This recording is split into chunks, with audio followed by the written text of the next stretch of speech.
Hey guys, tonight we're unpacking a lesser-known but pivotal moment in Tudor history. Picture the autumn of 1537 cannon fire, reverberated across Hampton Court Palace to herald the birth of a long-awaited male heir after nearly 3 decades of turmoil. Yet within the royal apartments, a queen lay bleeding without mercy. Jane Seymour, the unassuming consort who sacrificed everything to grant Henry VIII the son he craved, was left to perish in the very shadow of regal ambition. Our narrative draws on everything from court annals and ambassadorial letters to contemporary medical insights, inviting you to judge where historical record ends and legend begins. Spot something intriguing or doubtful? Drop your thoughts below so our community of history enthusiasts can debate it together. Before we dive in, if you enjoy these deep dives, please tap like and subscribe. And tell us, where are you tuning in from? And what's the local time? Share it in the comments. Now, settle in. Lower the lights. Maybe switch on a gentle fan for ambience. And let's embark on tonight's story. In the autumn of 1537, Hampton Court Palace echoed with the thunder of celebratory cannons. After 28 tumultuous years of marriage and 2 failed queens, King Henry VIII had at last obtained what he had longed for so desperately, an officially recognised male heir. The entire court rejoiced at this Tudor triumph. But behind the fireworks lay a silent tragedy. On a blood-stained bed, Jane Seymour, his 3rd queen, gentle and discreet, lay bleeding in secret, abandoned by the very husband who wielded such power. Before becoming queen, Jane was born into a distinguished noble family in Wiltshire. Her father, Sir John Seymour, was a loyal nobleman of the king, who served as deputy steward of Wiltshire and was a senior member of the royal council. Her mother, Lady Marjorie Wentworth, came from the venerable Wentworth line and was related to many local dignitaries across northeastern England. The Seymour family numbered 7 siblings. Thomas and Edward were the 2 elder sons, followed by Elizabeth, Jane, Margaret, Dorothy, and John, though the family was close-knit. As a noble daughter, Jane was rigorously schooled from childhood in courtly manners, moral conduct, and the skills expected of a gentlewoman. In terms of education, Jane did not have the same access to erudite texts as men did, but she was fluent in French, possessed basic knowledge of biblical history, and was skilled in transcription, needlework, court music, and dance. At that time, a noble maiden's worth was measured not only by her beauty, but also by her grace in social interaction and her ability to serve. Jane stood out with her gentle eyes, demure smile, and soft voice, putting all who heard her at ease with a sense of serene comfort.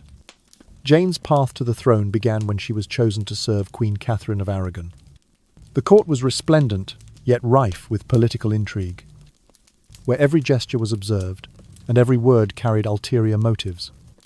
Jane skillfully maintained distance while displaying unwavering loyalty, catching the emperor's eye.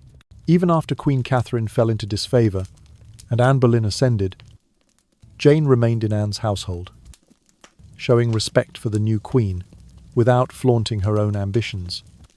That tactful balance gradually endeared her to Henry, quietly rather than ostentatiously, and he found himself drawn to her gentleness and humility. 11 days after Anne Boleyn's execution, the court was shaken by fear and chill. In a desperate search for a new spare, King Henry proposed marriage to Jane just 11 days later. Caught off guard, she scarcely had time to weigh the implications, understanding that this was a life-and-death turning point to become queen, yet also to accept a perilous political role. The wedding took place with whirlwind speed under ornate trappings. An elaborate gown, jewellery glittering with pearls and diamonds, while all involved felt as if caught in the eye of a storm. From the day of her coronation, Jane entered the dance of courtly power as both consort and vessel for succession. Beneath candlelight and crimson velvet canopies, she upheld the image of a virtuous queen dressing with elegance moving with grace, receiving envoys, and observing sacred rituals, yet in quiet recesses, she felt the heavy pressure each day without news of a pregnancy was a test of her survival. Reflecting on her lineage, Jane carried the prestigious Wentworth bloodline, though not of direct royal descent, which heightened the Seymours' hunger for influence.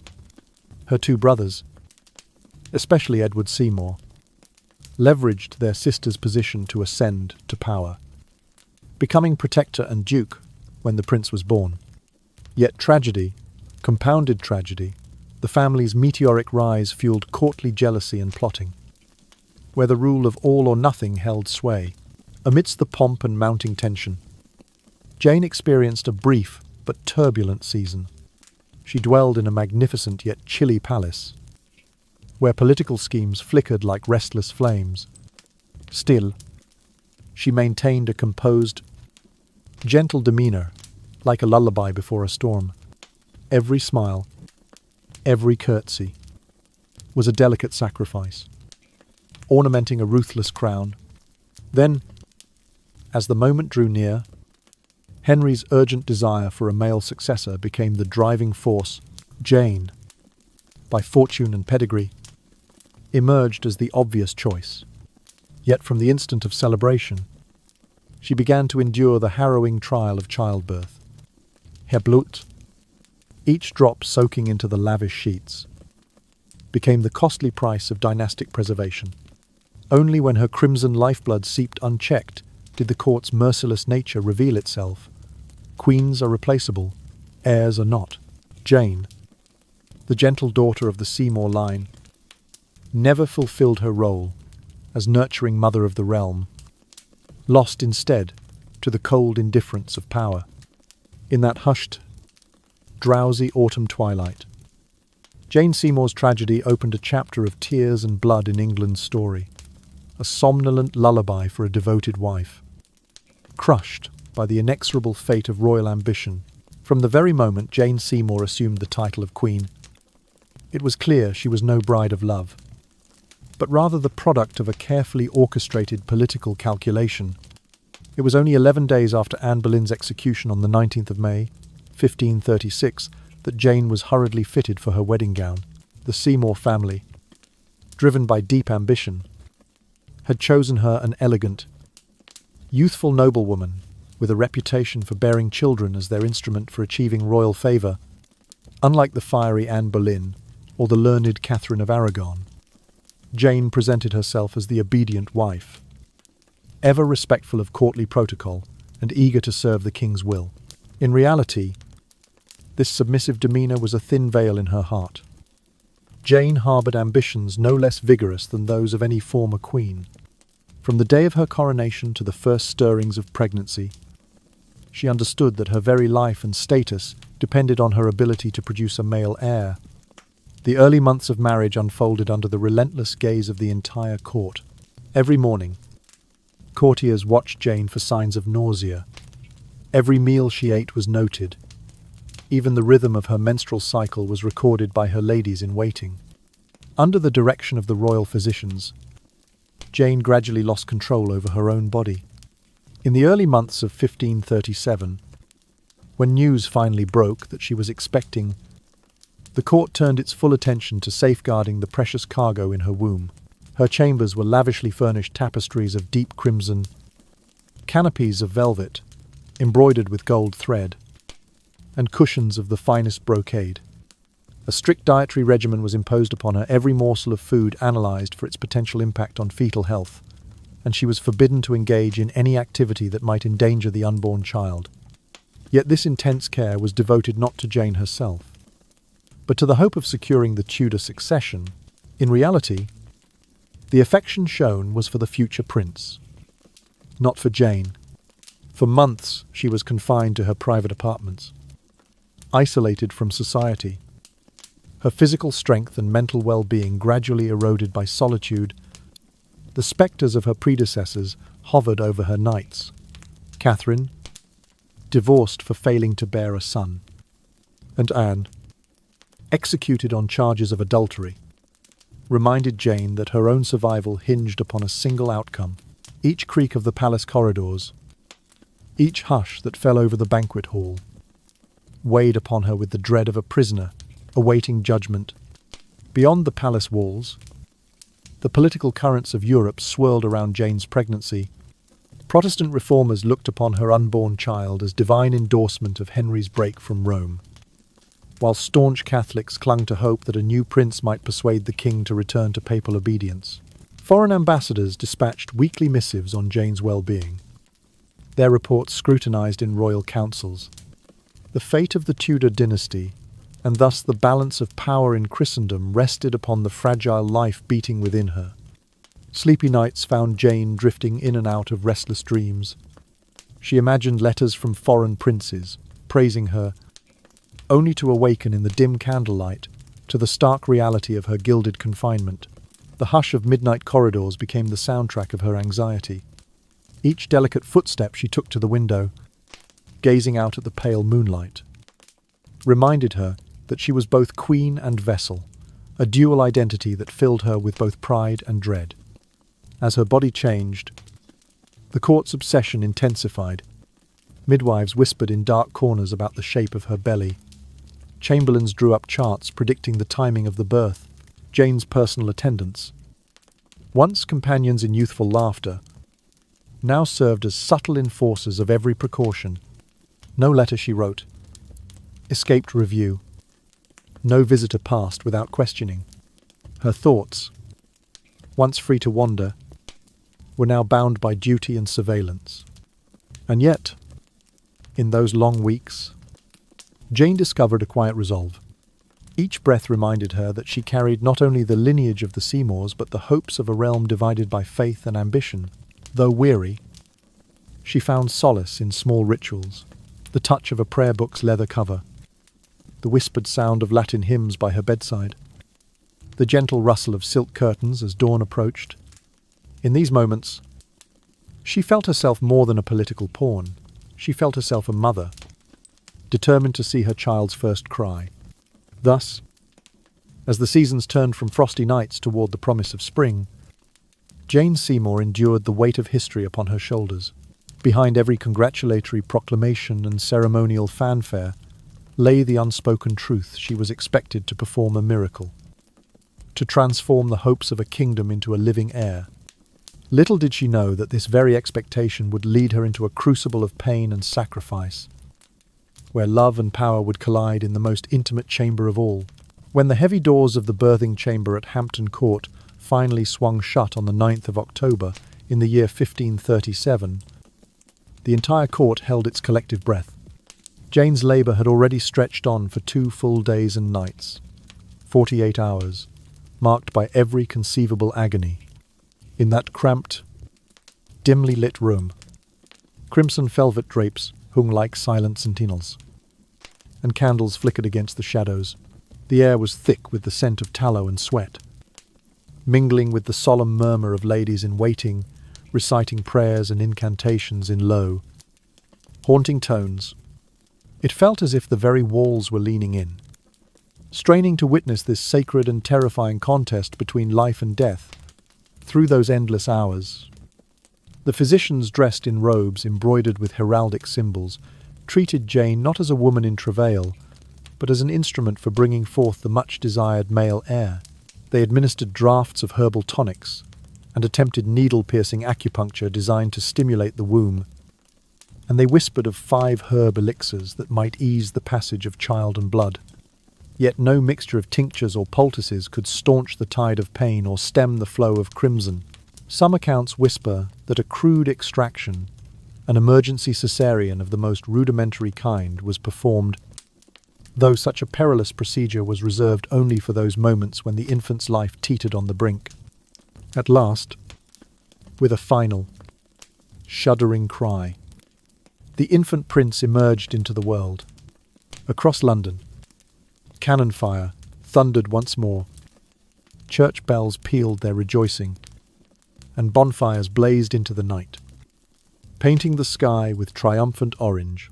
The dream of a Tudor male heir had become reality. Yet in that same chamber, Jane lay collapsed upon her blood-soaked sheets, weakened, pale, and exhausted. The physicians hastened to wrap the newborn in silken swaddling clothes and carry him, triumphant, to the waiting arms of the king. Meanwhile, Jane's own body, wherever their attention was last, was left to its bleeding. As though the Queen's life was but an afterthought in the grand pageantry of succession, Jane's collapse into postpartum hemorrhage was compounded by the shadows of infection and the toll of her stringent diet. Modern medicine suggests that, with timely blood transfusions and antiseptic care, she might have survived. Yet the Tudor court was neither equipped nor inclined to save her. The notion that a queen's life could be forfeit as long as the infant lived was the cold arithmetic of their politics. One life of a wife, easily found again. One life of a son, irreplaceable. Perhaps most shocking was the king's own heartlessness during Jane's final hours. Rather than remain at her side, Henry VIII busied himself with preparations for his son's baptism, a ceremony intended to bind the prince to the realm in both church and state. He conferred with his councillors on the best ministers to officiate. He consulted his treasurers on the lavish gifts due to foreign dignitaries. And he even entertained whispers of a fourth marriage. In those moments when compassion might have slowed the inexorable drip of Jane's fate, Henry's mind was already plotting alliances and securing dynastic bonds for his newborn. Court historians and visiting ambassadors alike recorded their astonishment. Never before had a monarch displayed such hubris and callous neglect. Rumours circulated in hushed tones that when news of Jane's critical condition reached him, he paused only to consult his diary for the next prospective bride. In the hush of candlelit corridors, ladies murmured that the Queen's chamber felt emptier than ever, bereft not only of warmth, but of purpose, as though Jane's very breath had been borrowed only to produce that precious air. And so, in that chamber, drenched with both hope and despair, Jane Seymour came face to face with the stark reality of power unchecked. The force that summoned a dynasty from doubt refused to spare one who had made its continuation possible. By the time the court's revelry had died down and the embers of celebration cooled, Jane's light had dimmed beyond rekindling. Her child had been born. She, the vessel, would soon be laid to rest. Her name entwined forever with the cruel calculus of a king's ambition. Thus closed the chapter of Jane Seymour's final trial, a slow descent from exalted queen to grievous casualty. Her body, the battleground where Tudor politics waged its fiercest struggle. In the quiet that followed, the court would lament her passing with solemn pageantry. But their tears would not alter the bone-cold truth in the relentless pursuit of power. Even a queen's blood could be spilled without a flicker of regret. From the moment Jane was confined, her world shrank to the single chamber in which she lay. For months on end, she was kept away from all courtly functions, no processions, no audiences, no promenades through the palace gardens. Each dawn found her rising to the same four walls. Velvet drapes drawn against the chill October air. Cushioned chairs and gilded screens, arranged as silent witnesses to her solitude. She was no longer a queen among courtiers, but a vessel in a gilded cell. Her every movement and heartbeat measured against the weighty demands of the Tudor succession. King Henry, ravenous for a male heir, became increasingly erratic during this time. He who once laughed easily at banquets now sat brooding in council chambers, his hawkish gaze sweeping the faces of bishops and nobles. Anyone who dared question his religious reforms or challenge his authority was swiftly condemned. Some word of disfavour led to executions carried out at Tower Hill. The sharp crack of the executioner's axe echoed through the court, a grim reminder that dissent would not be tolerated. In such a climate, Jane felt the pressure of her own fate tighten like a noose around her neck. A single misstep, a missed sign of pregnancy, or any hint of weakness could condemn her as surely as any outspoken courtier. The royal physicians operated under explicit orders: the prince's life at any cost. If complications arose, their mandate was clear: save the boy. Even if it meant sacrificing his mother. In the stark arithmetic of feudal politics, the life of a queen was a variable easily expended. The life of a male heir was invaluable. This cold calculus brooked no challenge.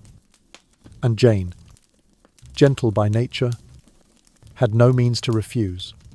She was, in effect, property of the crown, valued only so long as her womb carried the promise of continuity.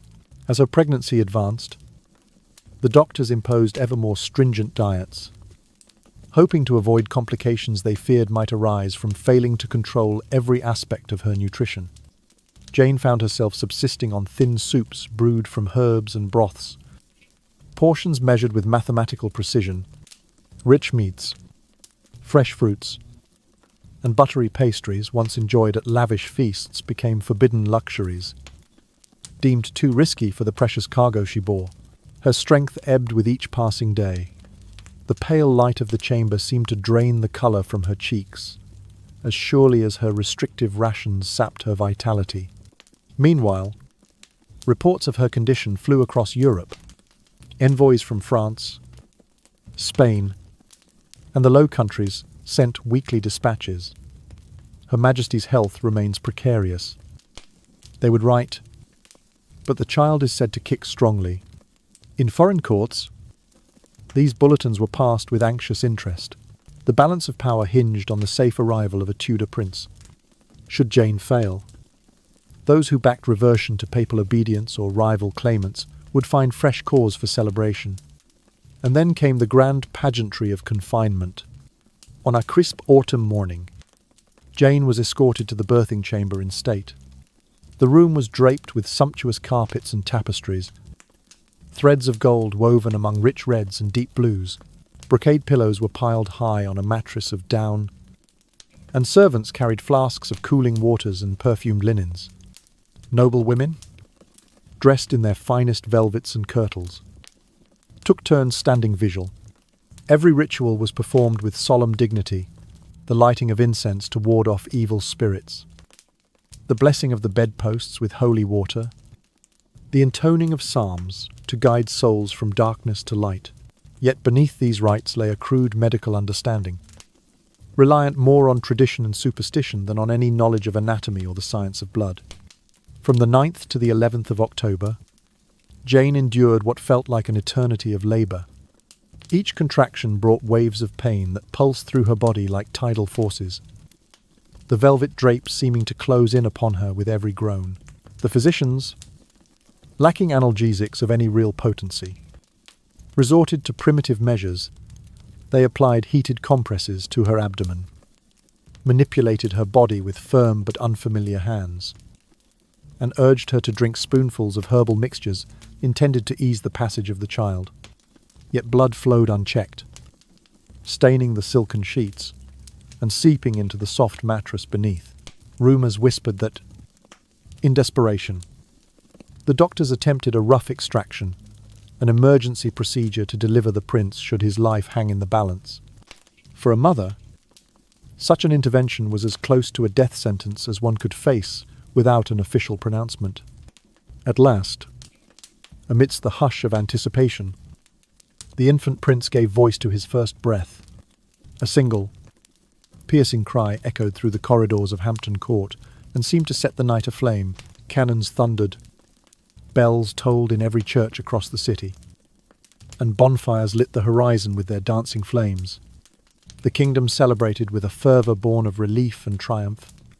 In the midst of that jubilant clamour, Jane remained motionless upon her bed, her features drawn and pale as the candles that flickered in the chamber. The physicians swept past her toward the prince, eager to present him to the king, while Jane herself, her life force ebbing, was left to bleed in silence. Within hours, the severity of her condition became undeniable. Postpartum hemorrhage worsened by infection and prolonged malnutrition had taken its brutal toll. Modern eyes might lament that with proper transfusion and antiseptic care, she could have survived. Yet no such measures were forthcoming. The court's lack of medical insight, combined with the stark reality that her survival was secondary to the child's, ensured her fate was sealed. Jane lay as a cautionary tale, her life priced far below that of the infant she had borne. So while London danced in celebration and Henry VIII basked in the glory of a male successor, Jane Seymour remained tethered to a slow, tragic decline. The courtiers toasted her son's future prosperity even as her own passed away, unseen and unmarked by their conviviality.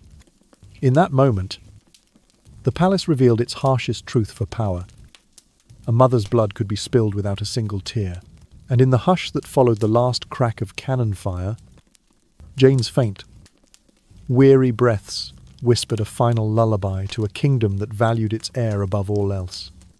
Immediately following the prince's triumphant arrival, every effort of the court turned to his well-being. Physicians in embroidered gowns took turns checking his pulse, while the royal apothecary measured his feedings and recorded every ounce of milk he consumed. The court dentist even inspected the quality of his porridge and gruel, ensuring that no troublesome grain might foul the delicate teeth of the future monarch. Meanwhile, Jane remained forgotten in her crimson-clad chamber. Blood seeped steadily from her, darkening the fine linens and matting her golden hair against her temples. Her cheeks, once softly flushed with life, had grown pale as ash, and her eyes carried the distant terror of someone trapped between two worlds. Official records later stated that Queen Jane expired of postpartum fever, a vague euphemism that masked a far graver truth. She had suffered severe postpartum hemorrhage, likely compounded by infection. Modern experts say that, with proper intervention suturing of her fragile vessels, timely administration of blood substitute, and antiseptic wound care, she might have survived.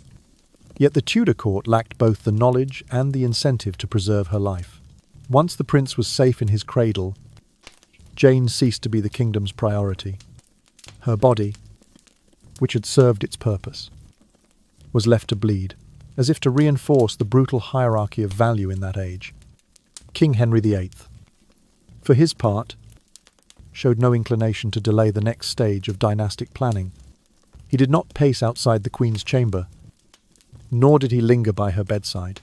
Instead, he busied himself with preparations for the prince's baptism, sending robes for the infant, commissioning chalices engraved with the royal crest, and conferring with bishops about the proper liturgy.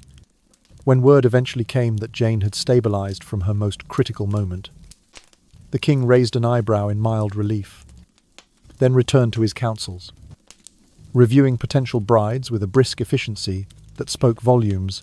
Courtiers whispered in shocked tones that they had never seen a ruler so devoid of sentiment. 12 days after giving birth, Jane's strength gave out completely. In the early hours of the morning, she slipped into unconsciousness, her breathing shallow and erratic. At times, she awoke in delirium, pleading softly for a glimpse of her son, for just a moment to cradle the child who had been the cause of her undoing. But the physicians, worried that the emotional shock might further imperil her, kept the doors locked and the curtains drawn. Jane died alone, without a hand to hold, without a single whispered word of comfort, her final sigh swallowed by the heavy silence of the palace. There was no cleric to recite her last prayers at her side, no lady-in-waiting to brush back her hair. Only candlelight witnessed her passing into history. 3 days later, the funeral rites commenced. The palace courtyard was draped in mourning black velvet and silver crests. Trumpets sounded a solemn fanfare as the royal hearse, an ornate carriage carved with angels and Tudor roses, rolled through the gates. Henry ordered that the rites be conducted with the utmost grandeur. Clergy of the highest rank chanted requiems in Latin. 100 wax candles burned in the chapel, and courtiers in full mourning attire processed behind the coffin. Poets of the court composed verses lauding Jane as a martyr for the realm, and chroniclers penned glowing accounts of her noble sacrifice.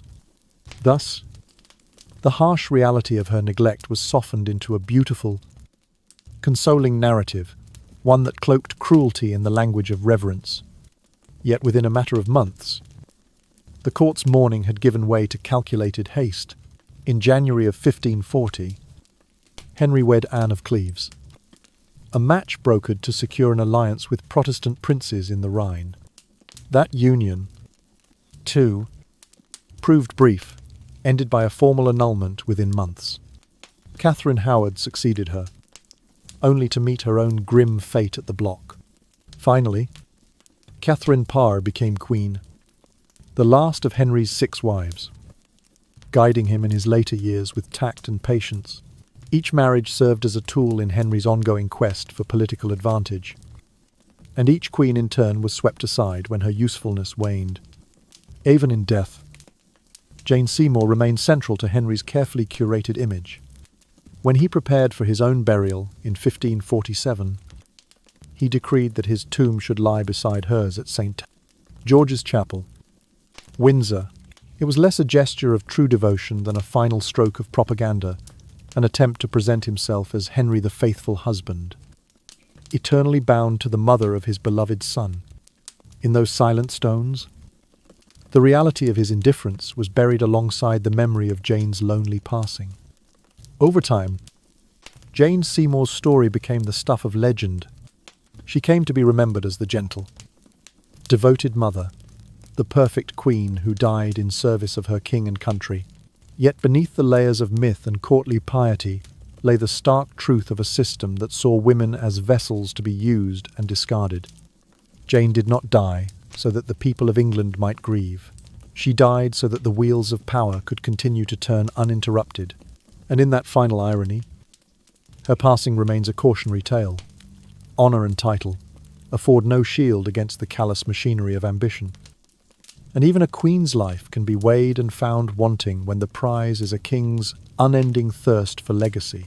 After Jane Seymour's death, a ripple of doubt spread through the halls of historians and courtiers alike. Was this merely the tragic outcome of childbirth complications? Or was there a deeper conspiracy at work? Many scholars have suggested that the royal physicians were explicitly instructed to preserve the life of the newborn prince, at any cost, regardless of the fate of his mother. Contemporary accounts note that the surgeons and leeches focused on Jane's ruptured uterus with a troubling lack of expertise. They applied traditional treatments such as acupuncture-like needling, herbal steam baths, and forceful cupping to staunch the bleeding. Yet none of these measures succeeded. Some secret reports even hint at a crude, unanesthetized extraction of the child, an impromptu cesarean that may have grievously wounded Jane, triggering the hemorrhage and subsequent septic infection that claimed her life. Maternal mortality in that era was notoriously high, but few cases were documented with the clinical detail that surrounds Jane's demise. Private letters and medical parchments reveal that she was urged to sip maize infusions, soak her feet in heated water, laced with aromatic herbs, and suck on goat's milk tonics to ease her pain. No antiseptic protocols were in place, and there was no understanding of blood loss management. The cruel irony is that once Prince Edward's wails echoed through the chamber, signalling his safe arrival, the Tudor medical apparatus virtually abandoned his mother. In the eyes of the court, this was not mere negligence, but the stark logic of political expedience once the heir was secure. The Queen became a needless liability. This conspiracy of silence extended well beyond the scalpel wielders and the apothecaries. King Henry himself and his ministers moved swiftly to craft a comforting narrative. Jane had passed away from a postpartum fever, a vague term that neatly obscured the severity of hemorrhage and infection she endured. They arranged an elaborate funeral procession, commissioning tomb inscriptions that hailed her as the loyal martyr of the realm, and they coaxed court poets to celebrate her sacred sacrifice.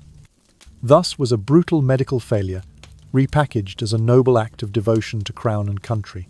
Any voice that questioned this official line, any dissenting physician or skeptic, found themselves marginalized, their reputations quietly damaged, or their careers stalled by the very power that thrived on Jane's demise. Meanwhile, the Seymour family reaped immense rewards. Jane's brothers, Thomas and Edward, ascended the ranks with astonishing rapidity. Edward Seymour was created Duke of Somerset and appointed Lord Protector during Prince Edward's minority, effectively governing England in his nephew's name. Thomas Seymour, ever ambitious, received lucrative grants and key positions within the royal household. The sudden outpouring of titles, lands, and influence starkly illuminated the gains achieved by those closest to the Queen. It was as though Jane's death, horrifying as it was, served as the catalyst for a Seymour ascendancy that reshaped the power structure of the Tudor court. Court life thereafter operated with a grim efficiency built upon the equation prince over queen. Personal loyalties and affections were subordinated to the utilitarian demands of dynastic survival. Jane, once a noble daughter of Wiltshire, had become the sacrificial vessel upon which the ambitions of her family and her sovereign were realized. Her passing laid bare the ruthless mechanics of Tudor politics, stripped away the veneer of chivalry, and revealed a system in which women's bodies were instruments of statecraft. Moreover, Jane's fate exposed the primitive state of early modern medicine. The failure to control postpartum hemorrhage, a leading cause of maternal death, even among the privileged, underscored how far surgical knowledge lagged behind the urgent needs of childbirth. Lacking techniques for suturing vessels, sterile environments, or blood transfusion, doctors resorted to ancient remedies that only exacerbated the bleeding. Jane's case became a somber testament to the price exacted by both ignorance and indifference, the life of a queen sacrificed to the cold arithmetic of royal ambition.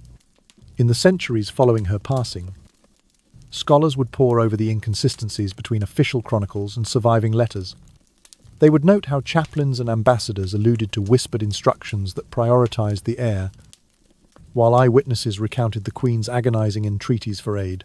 Yet these truths lay hidden beneath layers of courtly propaganda, only emerging when a new generation of historians dared to challenge the legend of Jane as the perfect, selfless martyr. And so, in that final, quiet moment, before the funeral dirge gave way to the clamour of statecraft, Jane Seymour's story crystallized into a cautionary tale. It was a reminder that in the crucible of power, even a queen's body could be appropriated and discarded. That loyalty and service, no matter how profound, were of scant value when weighed against the imperatives of succession, and that the silken robes of royalty could not shield a woman from the cold calculus of dynastic politics. Jane's blood, spilled amidst the velvet drapes of Hampton Court, bore witness to the dark underpinnings of a monarchy that prized its heirs above all else, and left her memory to echo through history as both shrine and spectre, a hymn to unrealized compassion and a warning to any who might believe that title and station confer immunity against the relentless pursuit of power. The birth of Prince Edward VI promised to secure the Tudor dynasty, but the future reign of this young king was fraught with uncertainty from the very start. Before his first birthday candles could even be blown out, the realm was shaken by the untimely passing of the 3-year-old monarch. In the year 1553, Edward VI succumbed to pulmonary tuberculosis, leaving the throne vacant and igniting a chain reaction of succession crises. Yet even in death, the legacy of Jane Seymour, his mother, was wielded as a powerful political tool. The Regency Council, led by Edward's maternal uncle, the Duke of Somerset, invoked Jane's memory to legitimize sweeping Protestant reforms, framing her brief tenure as Queen Consort as the herald of a new, reformed church in England. However, the fragile nature of male succession only exacerbated the kingdom's turbulence. With Edward's death, the throne first passed to Lady Jane Grey, a 16-year-old great-granddaughter of Henry VII, whose 9-day reign ended as swiftly as it began when Mary Tudor asserted her claim. Mary I, daughter of Catherine of Aragon, then took the crown, reversing many of her half-brother's Protestant policies in a fervent restoration of Catholic rights. After her death, the crown finally settled upon Elizabeth I, daughter of Anne Boleyn, who would reign for nearly half a century. Each of these monarchs owed the very possibility of their rule to the brutal calculus that elevated a son's life above a mother's. That calculus, first embodied in Jane Seymour's tragic passing, set in motion a revolving door of claimants whose brief rules fueled religious strife and political unrest.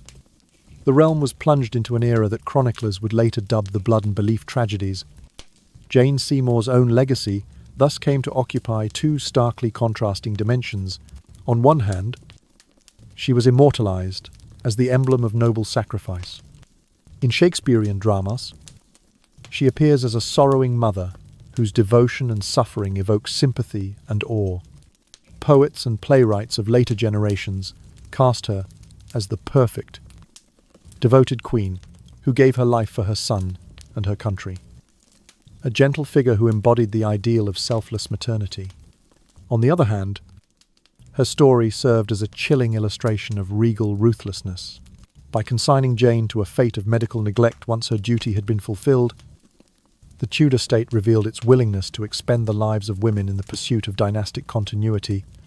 Her body became the battleground upon which male ambition and statecraft were waged. A testament to a system that treated human beings as mere instruments of power. What is most telling is that Jane Seymour remains the sole English queen consort to die in childbirth. Yet she is primarily remembered when her memory is convenient. For the religious reformers, she symbolized the Protestant birth of a new church. For the conservative loyalists, she embodied the piety and devotion supposedly lost under later queens. Few pause to consider the real woman behind the legend, the daughter of Wiltshire nobility, who was thrust into peril by forces far beyond her control. Even today, her name surfaces mostly in discussions of Tudor propaganda rather than in examinations of her own agency or suffering. Us Lady Jane Grey, Mary I, and Elizabeth I each ascended the throne. They unwittingly walked the path laid by Jane Seymour's sacrifice. Their reigns were defined by the enduring question of legitimacy, rooted in the fact that their lives, too, had been shaped by the Tudor obsession with producing a male heir. The very fabric of English succession thus frayed into factionalism, rebellion, and martyrdom, mirroring the harsh lessons first learned in the chamber where Jane laboured and died. In the dim glow of history's candlelight, Jane's memory hovers between hagiography and horror. She is both a saintly mother clothed in the robes of sacrifice and a tragic pawn in a game of thrones that valued lineage over life. Despite the passage of centuries, the echo of her story remains a lullaby of sorrow whispered in the corridors of palaces and the pages of chronicles, as if to remind us that title and station offer no immunity from the cold machinery of dynastic politics. And so Jane Seymour's name endures, not as the woman she was, but as an icon moulded by the very forces that extinguished her light. In the 17th and 18th centuries, court chroniclers and royal biographers continued to gloss over the harsh realities of Jane Seymour's fate, carefully cultivating an image of her as the embodiment of sacred motherhood. In grand histories and sumptuous portraits, she was elevated to the status of an immaculate queen who willingly offered her life for the happiness of the nation. Here Funeral Monument at St. George's Chapel, Windsor, placed beside the tomb of King Henry, served as perpetual proof. So the story went, of the deep and undying love Henry had for his third wife. Generations of readers and spectators were encouraged to view Jane as the ideal consort, a paragon of virtue and selflessness. Yet much of this narrative rested upon courtly propaganda rather than unvarnished fact. For centuries, the story that Jane died peacefully of postpartum fever after bestowing Henry with his beloved son was repeated without question. It was a tidy, noble tale, a devoted wife, a grateful king. The triumph of bloodline and love entwined, even the choice to inter her beside Henry's own tomb, was held up as symbolic of his undying devotion. Rather than the calculated choreographing of an image, the Tudor monarchy, ever mindful of its reputation, encouraged poets and painters to cement Jane Seymour's legacy as the ideal queen, a gentle martyr whose sacrifice justified the crown's lofty ambitions. Only in more recent times have scholars begun to peel back these layers of myth. By meticulously examining palace registers, the diaries of foreign ambassadors, and extant medical notes from the royal physicians, modern historians have revealed a more nuanced and troubling account. There are mentions in confidential dispatches that Jane requested, in delirium, to hold her newborn son, desperate pleas to cradle the very child whose life had been forced from her at great personal cost. Yet the physicians, fearful that emotional distress might undo their efforts, refused her access. The Queen's coffin was placed in the chapel's ceremonial chamber rather than immediately in the royal vault, suggesting that the ritual of mourning was staged for public display more than private grief. Detailed entries in the King's own official records and the scrupulous notes of foreign envoys speak of the delays in providing essential care. They record that Jane's body was left to bleed for days, even as the instruments for bloodletting and traditional herbal treatments were wielded clumsily. The constant litany of Jane is well.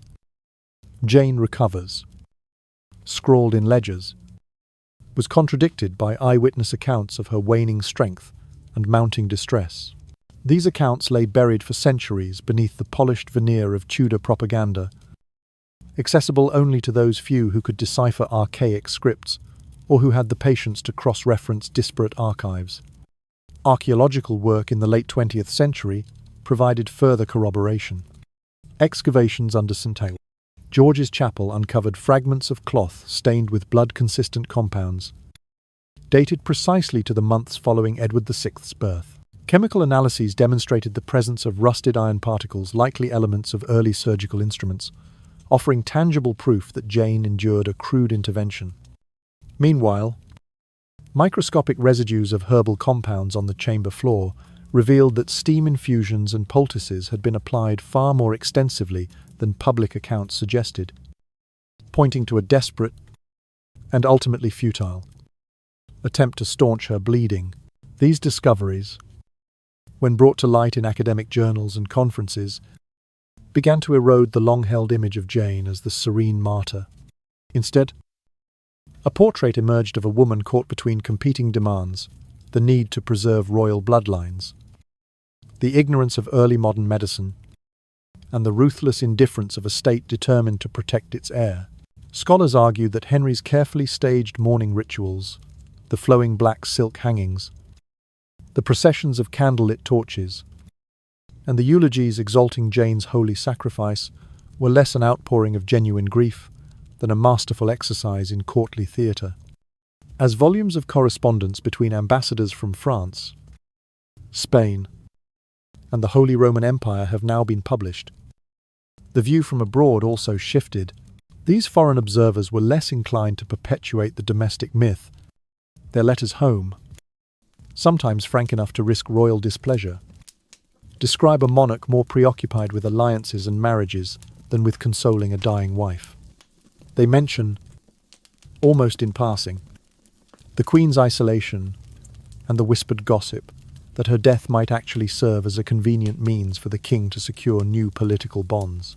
Thus, over the course of the 17th and 18th centuries, Jane Seymour's true story was systematically overwritten by an official narrative engineered for posterity. Only after these modern scholarly interventions has the less polite version of events begun to claim its place in textbooks and documentaries. Researchers have pointed out that the very edifice of royal propaganda monuments, eulogies, and carefully curated portraits was constructed atop the raw evidence of neglect and expediency. Today, visitors to St. Frem, George's Chapel, may still pause before the twin tombs. Taking in the solemn grandeur of the setting, they may read the gilded inscriptions extolling Jane as the virtuous consort whose blood became the lifeblood of the nation. But beneath the surface, historians now hear the echoes of a far quieter, more sorrowful truth. A young queen denied the comfort of her child, a body used as a tool of statecraft, and a king whose grief was shaped as much by political artifice as by any genuine affection. In lifting the veil of centuries-old myth, scholars have restored Jane Seymour's story to its rightful complexity, reminding us that true history is seldom as neatly packaged as legend would have us believe. With 21st century medical advances, clinical experts have been able to reconstruct Jane Seymour's final hours with remarkable precision. Her presentation: uncontrolled bleeding from the birth canal, signs of systemic infection, and rapid onset of shock matches what we now recognize as severe postpartum hemorrhage, complicated by sepsis, In many cases of heavy bleeding during labor, the cascade of clotting that normally stops hemorrhage can itself become dysfunctional, leading to a condition called disseminated intravascular coagulation. In DIC, microscopic clots form throughout the circulation, consuming clotting factors and causing the patient to bleed even more. Today, a woman showing these signs would be rushed to an operating theatre for surgical repair of any tears or uterine atony, with careful suturing to secure bleeding vessels. She would also receive broad-spectrum antibiotics to combat infection and timely blood transfusions to replace lost volume and restore clotting capacity. Under such care, the modern maternal survival rate in similar scenarios hovers around 70 to 80%. Jane Seymour received none of these life-saving interventions, not because the physicians lacked compassion, but because they lacked both the tools and, crucially, the mandate. Tudor obstetrics was steeped in tradition and superstition, and there were no antibiotics, no safe blood banking, no surgical techniques for secure uterine suturing. Even more telling was the hierarchy of care when the cesarean-like incision was whispered about in the chamber. The priority was always to extract the prince alive. Jane was left to bleed into those silken sheets, her life ebbing away so long as the safety of her child had been assured.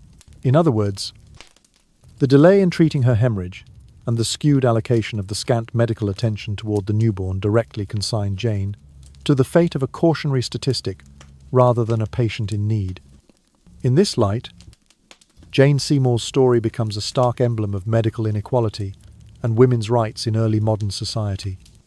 Even as queen, she was valued foremost for her reproductive capacity and her political utility. Once she fulfilled her role, she was discarded. In the centuries that followed, scholars began to ask difficult questions. How many other women, of both noble and common birth, died under similarly avoidable circumstances? Comparative studies have since emerged, analysing maternal mortality rates between the aristocracy, those who could command the finest physicians and the best herbs, and the peasantry, who relied on local midwives and home remedies. Surprisingly, despite their wealth and status, aristocratic women fared no better. In some regions, the rate of death from childbirth complications among noble families matched or even exceeded that of rural communities, underscoring that the limiting factor was not gold or title, but the state of medical knowledge and the prevailing social priorities. Anthropologists and medical historians have noted that in societies where women are accorded genuine agency over their bodies and decisions, maternal outcomes improve markedly. They point out that where informed consent and patient autonomy are honoured, healthcare systems, ancient or modern, tend to allocate resources more equitably. By contrast, the Tudor court's mindset treat the mother only insofar as she serves the child, and the Crown laid bare a systemic devaluation of women's lives. Jane's downfall was not merely a private misfortune, but a public lesson in how power dynamics shape medical decision-making. Recent conferences on the history of women and medicine have featured Jane Seymour's case as a centerpiece. Researchers present data from parish registers, court records, and newly discovered medical treatises to reveal a pattern when women's well-being is subordinated to dynastic or political aims. Even the most opulent care can be disastrously inadequate. One study compared the average time to surgical intervention for postpartum bleeding in noble households versus ordinary townsfolk. It found that, paradoxically, noble women often waited longer. As physicians were summoned from afar, ceremonies were arranged, and elaborate protocols followed, unlike in a rural village where a midwife's swift, decisive action could mean the difference between life and death. These insights have inspired modern advocates for maternal healthcare reform. They argue that the legacy of women like Jane Seymour demands that we continue to scrutinize our own systems for vestiges of inequality. If a queen could be left to bleed out of expediency, how many women today still suffer from preventable childbirth injuries because of resource misallocation, implicit bias, or outdated policies? The comparisons drawn from Jane's experience underscore a timeless truth that privileging power and politics over patient welfare invariably leads to tragedy. Thus, the graphic reconstruction of Jane Seymour's clinical condition and the subsequent academic discourse have elevated her story beyond the confines of Tudor history. She has become a symbol, a somnolent sentinel reminding us that human lives, especially those of women during childbirth, must never be reduced to mere instruments of policy.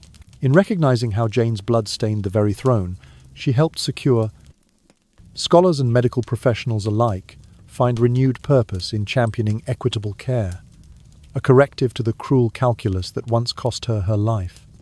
And so, in the hush of lecture halls and the quiet pages of medical journals, Jane's legacy whispers on a lullaby of remembrance and a call to vigilance in the ever-unfolding story of maternal health. The death of Jane Seymour has echoed down the centuries as a somber warning about the ruthless price of power's ambitions. In the hush of midnight and the quiet corners of history's great halls, her passing reminds us that dynastic desire can exact a merciless toll. What role and intrinsic worth did women truly hold in feudal regimes, if their primary measure was their capacity to bear heirs? Historian Francis A. Yates observed that Jane was the inaugural victim of Tudor succession politics. She died not merely because of the hazards of childbirth, but because an entire system was prepared to sacrifice any individual in this case, a queen to ensure the continuance of the crown.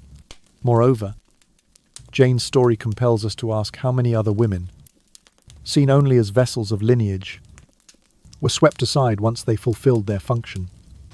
In Jane's own court, the machinery of state prioritized the safe delivery of a male heir, while a woman's own life could be treated as expendable. Each thread in the tapestry of Tudor history seems to bear her stain, the knowledge that, behind closed doors, and away from the glittering pageantry, medical care was withheld, resources misallocated, and compassion subordinated to strategy. Today, when Jane Seymour's name is invoked, it is no longer solely in the dreamy haze of Tudor romance. Her life and tragic end has become a clarion call for the imperative to safeguard women's comprehensive right to health care. Beyond the ornate chambers of a 16th-century palace, her experience resonates as a message about gender equality and human rights. It underscores that any society's moral measure lies in how it protects those most vulnerable among it, especially those who carry new life within them. In contemporary discourse, Jane's legacy fuels debates on ensuring equitable maternal health services. Advocates cite her as a historical exemplar when a system neglects women's health in favor of other priorities. The results can be catastrophic. Her story transcends the boundaries of time and place, serving as both a solemn reflection on past injustices and a motivational beacon for reform. It presses upon us the responsibility of community, government, and medical institutions to uphold standards of care that honor the dignity and agency of every individual, regardless of their role in larger power structures. The blood that stained Jane Seymour's silken sheets whispers to us through the corridors of history, reminding us that unchecked authority can trample human life with cold indifference. It calls upon us to remember that women are more than vessels of political expediency, that their worth extends far beyond their reproductive capacity. As we return Jane's story to its full complexity, we pay tribute to her not merely as a queen who died in childbirth, but as a harbinger whose fate implores us to guard the fragile right to health and self-determination for all.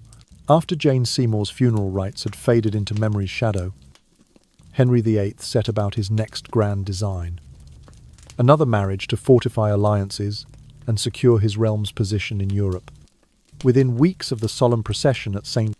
George's Chapel, European envoys arrived, bearing horn baskets of apples, letters of marriage proposals attached.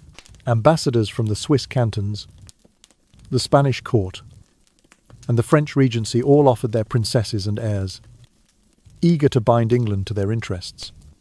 What drove the king was never merely personal consolation, if indeed he felt sorrow at all, but the constant test of England's diplomatic clout against the shifting tides of continental power. Henry chose Anne of Cleves, a German Lutheran duke's sister, for his fourth union. Hoping to draw the Protestant states of the Rhineland into his orbit, the match promised a strategic bulwark against Catholic forces, an alliance sealed with bridal vows rather than treaties alone. Yet after half a year of shared bedchamber and table, Henry declared the marriage an annoyance. He complained that Anne's appearance and demeanour did not suit his taste, dismissing both her portrait and her person with blunt pragmatism. Their separation by annulment became one of the most pointed illustrations of the king's mercurial temperament and utilitarian view of matrimony, a wife to be prized only so long as she served political or personal contentment, unperturbed by sentiments of loyalty or love. Henry swiftly turned to his fifth marriage, Catherine Howard, a youthful cousin of Anne Boleyn, whose lively spirit and noble blood seemed well suited to courtly life. Within a year, however, charges of indiscretion saw her fate mirrored in Anne Boleyn's, her head falling to the blade. The king's sixth and final queen, Catherine Parr, survived him, not through devotion, but through calculated deference, a more mature match designed to soothe residual factional tensions. Thus, each marriage stand became a chess move in Henry's grand design alliances formed and discarded with barely a flicker of affection. Each union, a fleeting covenant of convenience. Meanwhile, the Seymour family, once jubilant at having placed their daughter within the royal lineage, found its own fortunes entwined with the currents of court intrigue. Edward Seymour, Jane's older brother, was raised to the title of Duke of Somerset and appointed Lord Protector when young Edward ascended the throne, with regency hands guiding the realm in the boy king's name. Somerset wielded de facto power over all England, yet ambition, like a restless tide, swept into the heart of his own household. Thomas Seymour, the younger brother, manoeuvred furtively to undercut his siblings' authority, courting the favour of the Queen Dowager and plotting for influence over the king himself. Accusations flew in whispering corridors, schemes of betrayal and illicit counsel. In the end, both brothers found themselves ensnared by the very machinations they had set in motion, each falling beneath the king's displeasure and meeting his demise at the executioner's block. The Seymour dynasty, once ascendant upon Jane's brief favour, was snuffed out in a tragic lesson on the perils of power unchecked. The reaction of the English court to Jane Seymour's death and its aftermath revealed a stark model of political utility. The Queen was designed to be a stepping stone, not a sanctuary of lasting esteem. Her loss became a pretext for forging fresh alliances, for calibrating the dance of Europe's grand strategy, and for subordinating personal bonds to statecraft's icy imperatives. Each bride who followed was chosen less for companionship than for continental diplomacy. The solemnity of matrimony wielded as an instrument of realpolitik. Henry's heart, if such an organ remained to him, gave way to arithmetic. Every new wife was but another variable in the ledger of influence, another pawn arranged upon the tapestry of his ambition. Yet in the minds of the common folk, and in the chronicles penned by court historians, Jane Seymour continued to be extolled as the faithful third queen, the gentle mother who had yielded her life to ensure the Tudor line. Popular ballads and pageants kept her memory alive, portraying her as the paragon of virtue and maternal devotion. But beneath the reverent chants lay a deeper truth. She was the first and most poignant casualty of Henry's calculated marital policy. Her death did not simply grieve a husband or sadden a nation. It ushered in an age of dynastic flux. The iron weight of the crown, balanced precariously on the life of a single heir, cast every courtier and every consort into the relentless churn of succession politics. No station, however exalted, could guarantee immunity from that sovereign calculus. In the twilight hush of history's waning hours, Jane Seymour's story remains a lullaby of caution. The silhouette of her life, so brief, so fiercely contested, serves as a reminder that the highest halls of power are no sanctuary from the cruelty of ambition. Even a queen's delicate breathing can be stilled by the machinations of alliance and expediency, and as the Tudor ages slipped into memory, the echo of Jane's hurried wedding, her silent suffering, and her lonely passing has endured a somnolent testament to the unyielding truth that, in the vortex of absolute power, even love and life itself may be measured and dispensed by the cold arithmetic of rule. The death of Jane Seymour unfolded against the seismic backdrop of England's break with the Roman Church, an act that ignited the English Reformation. When Henry VIII severed ties with Rome in 1534, primarily to annul his marriage to Catherine of Aragon and wed Anne Boleyn, he set in motion a religious upheaval that would reshape his realm for generations. Within this tumultuous context, the birth of a male heir, little Prince Edward, was hailed by reformers as divine affirmation of the king's decision. They argued that if God truly condemned Henry's split from the papacy, he would not have granted the long-desired son. In whispered dissent, staunch Catholics countered that Jane Seymour's tragic demise was itself a heavenly judgment, a queen wrongfully lost because her husband defied sacred order. Following Jane's passing, the newly Protestant Church of England, under the young Edward VI, pressed forward with fervent zeal. English-language prayer books replaced Latin missals. Elaborate rituals were pared away, and vast church lands and treasures were seized by the crown. The Seymour family, led by Jane's brother, the Duke of Somerset, leveraged the martyr-like status of their late sister to lend moral weight to these reforms. Sermons invoked her name as that of a mother who had laid down her life in service of a divinely sanctioned new faith. Yet the pace of change, rapid and sweeping, provoked fierce backlash from conservative factions when Mary Tudor, daughter of Catherine of Aragon, ascended the throne. She unleashed a violent counter-reformation, burning hundreds of Protestants at the stake in what would be remembered as the Marian persecutions, or the Burning Times. In this crucible of faith and power, Jane Seymour's religious legacy assumed a dual character. To Protestants, she remained the emblematic mother of a Protestant prince, a figure whose sacrifice was woven into the narrative of England's spiritual liberation. In Tudor-era paintings and poems, she was often depicted in the dim glow of the birthing chamber. Sian iwn ermant agony, her face suffused with peace, as though accepting martyrdom for the sake of an emergent church. Artists used her image as a visual shorthand, Jane, the new martyr, confirming the righteousness of the reformed cause. Yet this hallowed portrayal obscured the grim truth. Jane's death resulted not from religious conviction but from clinical neglect and dynastic calculation. She perished for lack of proper medical care, not in obedience to any doctrinal right. Legally, the aftermath of Jane's death also accelerated the consolidation of Henry's religious policies. Her passing lent urgency to the finalizing of the Act of Succession and the Act of Supremacy. These landmark statutes laid down strict rules for the line of inheritance, excluding any claimant who might claim allegiance to Rome, and declared the king the supreme head of the Church of England. By codifying these tenets, Parliament enshrined a new ecclesiastical order that would remain a cornerstone of British constitutional monarchy. Though today, the monarch's role as head of the Church of England is largely ceremonial, its roots, like so much else in Tudor law, trace back to the turbulent years when Jane Seymour's blood spilled amid the struggle for both throne and altar.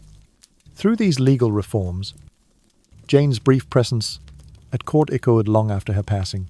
She became, in effect, a foundational figure in England's unique version of a constitutional monarchy, one in which the sovereign claims both secular and spiritual authority. Her death, which once underscored the ruthlessness of dynastic politics, also became a catalyst for enduring institutions that sought to balance royal power with legal frameworks. And so, the story of Jane Seymour is interwoven with the very fabric of Anglican identity and British governance. Century later, her legacy remains a potent reminder of how the interplay of personal tragedy and public policy can shape a nation's destiny. As we ponder the lullaby of her life, the quiet rustle of silk, to the flicker of candlelight in a Tudor chamber, we sense how deeply human vulnerability can influence the grand sweep of history. Jane's fleeting footsteps through the halls of power led to reforms that outlasted empires, her silhouette captured in stained glass windows and oil paintings, Yet beyond those stained panes lies the sobering truth that her death was not the noble martyrdom of legend, but rather the consequence of a system that valued sons more than mothers, politics more than people. In the soft hush of our own era, Jane Seymour's name still carries weight, not as a footnote in a dusty chronicle, but as a living testament. Her story asks us to consider the cost of reform when human life is measured against ideology. It invites us to reflect on the rights of women to comprehensive care, the responsibilities of rulers to their subjects, and the courage of those who, like Jane, found themselves at the crossroads of faith, power, and sacrifice. And so, as the centuries roll on, her memory lingers in that twilight realm between history and myth, a lullaby of caution whispered to all who would listen and learn from the ghostly glow of Tudor past. In the 20th and 21st centuries, modern historians began to revisit the original records of Jane Seymour's tragic final days, the private letters of the royal physicians, the journals of foreign ambassadors posted to the English court, and even the folk legends inscribed upon her memorial stone. Each fragment of evidence, once hidden beneath layers of myth and hagiography, offered a new key to understanding her demise. In the 1980s, an archaeological team working at St. George's Chapel in Windsor made a startling discovery. Beneath the floor near Jane's tomb, they uncovered fragments of a burial shroud bearing rust-coloured stains. Chemical analysis confirmed that these stains were consistent with blood from the period and undeniable trace of the Queen's final hemorrhagic moments. When geneticists performed DNA testing on microscopic residues, they identified strains of bacteria commonly associated with postpartum infections. These scientific findings provided tangible proof that Jane had suffered not only uncontrolled bleeding, but also sepsis in the aftermath of childbirth. Simultaneously, re-examinations of Tudor-era medical logs revealed that physicians at the time had recorded Jane's condition with clinical euphemisms, entries noting a heavy fever or a paralysis of the humours after birth. The cryptic references to Trung Phong San He masked what modern medicine would identify as disseminated intravascular coagulation, a catastrophic failure of the body's clotting mechanisms in which widespread bleeding occurs despite clot formation. In the absence of surgical methods for securing bleeding vessels, and without antibiotics to combat systemic infection, such a condition was a near-certain death sentence. Indeed, many women of the era, noble and common alike, succumbed to similar fates, but few left so clear a forensic trace as Jane Seymour. While these medical revelations painted a chilling portrait of her final hours, cultural historians and archaeologists worked to reconstruct the ceremonial dimensions of her burial. They examined inventories of ceremonial items preserved in the National Archives and compared them to actual artifacts held by the National Museum in London. A set of richly embroidered pallbearer gloves, once thought to be symbolic gifts, proved to match the style and materials described in the Tudor inventories. Using these clues, scholars staged a reconstruction of the funeral procession Jane's coffin, draped in black velvet and silver braid, would have been borne along the stone-flagged corridors of the chapel, escorted by mourners in robes of sombre hue. One particularly evocative detail emerged from a treatise on court rituals, the placement of memorial wreaths according to the threefold mourning order. This protocol specified that 3 wreaths be arranged to honour the 3 key figures of the court king, queen, and heir, each wreath distinguished by its colour and emblem. In the recreated layout, Jane's wreath appeared with matronly lilies and carnations, while Edward's smaller floral tribute bore sprigs of Tudor red rose. The solemn choreography of grief, reconstructed from dusty manuscripts and fragile artifacts, revealed an elaborate ceremony designed to frame Jane's passing as a sacred offering, rather than the consequence of clinical neglect. Inspired by these interdisciplinary insights, museums across England have staged exhibitions that portray Jane Seymour's story in dual panels. On one side, a life-sized portrait depicts her in a pristine white gown, face serene, hair softly coiled beneath a modest headdress.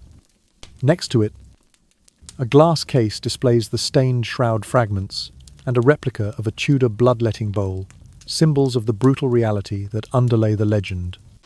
Visitors walking between these vignettes sense the tension between myth and fact, the image of the sacrificing queen, and the stark evidence of medical failure that caused her end. These exhibitions have become quiet spaces for reflection. In the hushed galleries, the gentle murmur of viewers blends with the soft footsteps on polished floors. Display cards invite guests to ponder Jane's dual legacy as a figure of devotional sacrifice and as a victim of reproductive coercion. The very act of placing her bloodstained shroud beside her portrait encourages a contemplative mood, as though each visitor must decide whether they see a martyr or a casualty of Tudor ambition. Through the lens of modern science and cultural study, Jane Seymour emerges no longer as a two-dimensional emblem of piety, but as a full, albeit tragic, human being caught in the crosshairs of dynastic design. The interdisciplinary research, the excavation of her resting place, the DNA evidence of infection, the reanalysis of medical logs, and the painstaking reconstruction of funeral rites lifts the veil on a story that had long been shrouded in reverent silence. Today, Jane's narrative resonates as a cautionary tale about the perils of valuing ideology and power above compassion and care.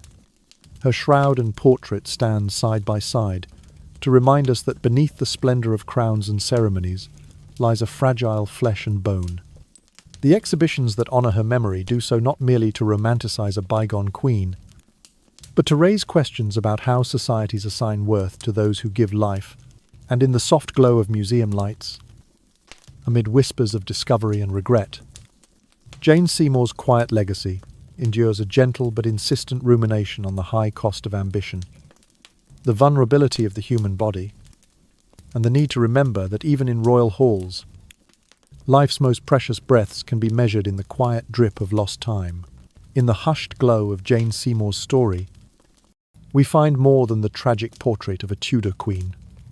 We discover a timeless lesson about the value of compassion, the perils of unchecked ambition, and the dignity owed to every woman. Her journey from a dutiful, noble daughter, chosen as a political instrument, through the bliss of motherhood, to her lonely end amid concerted neglect, invites us to reflect on how societies measure worth. When power demands that a woman's life be traded for a kingdom's continuity, we are reminded that human dignity must never be a currency in political negotiations. This video teaches us that the trappings of royalty, silken draperies, grand ceremonies, and solemn eulogies cannot mask the stark reality of human need. Medical progress, while miraculous, is only as meaningful as the values that drive its application. Jane's avoidable death underscores the imperative of placing patient welfare above protocol, of ensuring that no life is deemed expendable when an heir is safe.